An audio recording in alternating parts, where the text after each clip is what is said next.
Hey Trudy and Daily, this video is for you guys, excuse me, so that you know how to use Smart Tech just a little bit for tomorrow. So what I did is I went to add activities, and then I went to import resource, and then that is where I added my Smart Notebook. You can really add anything you want here. And then once it's added, it comes down here, and what I found is that you need to have a different lesson started for each block, because it saves the data that the students typed in or drew in. So I just have a lesson started. I'm going to start a lesson for each group. So then I'm going to show you what this looks like when you start it in class. You click Start, and then you're going to go up here once it processes to where there's like, it shows a people up here, and that's like how many participants there are. And then you click this button right here, and then it will have students go to hellosmart.com. And then what I'm going to do is I'm going to join on my other device over here. So I'm actually going to hellosmart.com and typing in 379560. And you can have students join as a guest, or I'm just going to have them log in using their school account.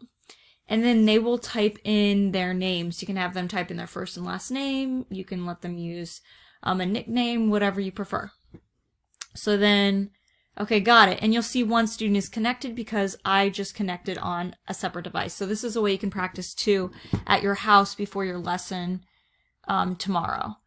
The next thing I want you to see is that I leave this on lesson planning teacher paste. If you leave it on teacher paste, what paste is that when you click to the next slide, it will change. So I'm looking at my device right now, and my screen is also changing. So the student screen will be changing. Okay, the next feature that you need to see is up here. So let's say, basically how I plan this lesson is that I do an example, and then I'm going to have the students do an example. So this is the example that I would do, and I would draw on this. So you can use the tools over here, and you can draw on it. So maybe I start at -1, and then I'm going to go to the right one space, which will mean that I end up at 0. And then I can put, okay, this is the little integer mat. So we have a -1. Oops, I need to go back to this. Sorry about that.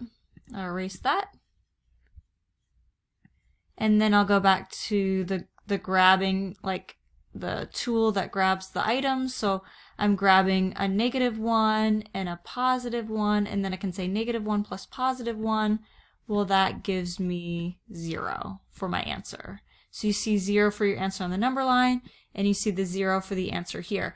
And if I look over at the student view, this pops up, the drawings that I'm doing and the integer chips on the student screen. Then, okay, so let's say that I'm going to the next slide. Then I want the students to complete this one.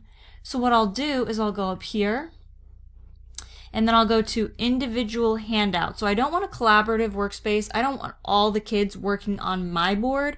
I want them each to do their own activity. So I click this, and then this is an activity the students are going to do on their own.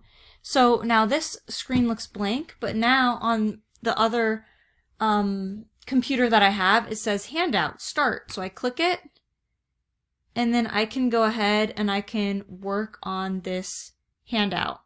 So I can actually grab the integer chips. Let me grab the integer chips. So -1, -2, -3, -4, and then I can grab the yellow integer chips. I think you're getting the idea. And then I can also draw on this screen as well.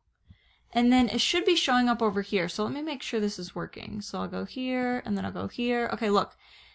I don't know why it didn't show up until I went backwards and then forwards, but look, now it says student progress.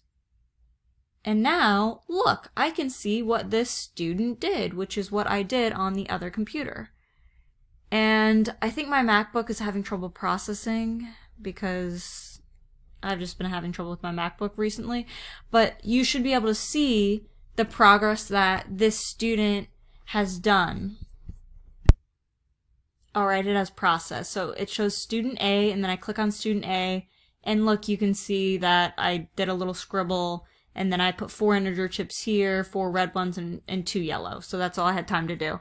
But you can actually see all of the students' progress on this page.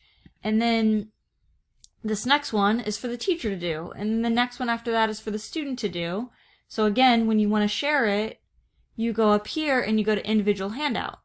Now, you can actually set up each one that you want to be an individual handout activity before you give this to the students tomorrow.